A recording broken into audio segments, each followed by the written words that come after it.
അപ്പോൾ ഗൈസ് എല്ലാവർക്കും നല്ലൊരു ദിവസം ആശംസിക്കുന്നു. നമ്മുടെ വെള്ളപ്പൊക്കത്തിൻ്റെ ഇന്നത്തെ അപ്ഡേഷൻ. ഇന്ന് ഞാൻ സംസാരിക്കുന്നത് ഓഗസ്റ്റ് മാസം 7-ാം തീയതി രാവിലെ 8:30 മണി സമയമാണ് ഞാൻ ഈ വീഡിയോ എടുക്കുന്നത്. അപ്പോൾ ഇന്നലെ വൈകുന്നേരത്തെ ഒരവസ്ഥയിൽ നിന്ന് ഒരു തുള്ളി പോലും വെള്ളം കുറഞ്ഞിട്ടില്ല.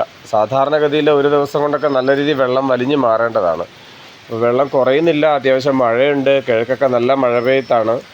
അപ്പോൾ വെള്ളം കുറയുന്നില്ല എന്നുള്ളതാണ് ഇന്നത്തെ ഒരു അപ്ഡേഷൻ ഡിയേഴ്സ്. വെള്ളം ഇങ്ങനെ നിൽക്കുകയാണെന്നുണ്ടെങ്കിൽ നമ്മുടെ എല്ലാ ആക്ടിവിറ്റീസും പെൻഡിങ് ആവും.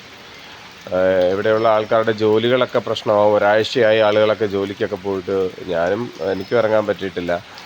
അതേപോലെ തന്നെയാണ് ഓരോ ആൾക്കാരുടെയും അവസ്ഥ. അതിനിപ്പോൾ കുട്ടനാട്ടിലോട്ട് വന്നാലും ഇത് തന്നെയാണ് അവസ്ഥ. അപ്പർ കുട്ടനാട്ടിൽ നിന്ന് ഇറങ്ങുന്ന വെള്ളം എല്ലാം കൂടി ചെന്ന് കുട്ടനാട്ടിൽ നല്ല പ്രശ്നം ഉണ്ടാകുന്നുണ്ട്.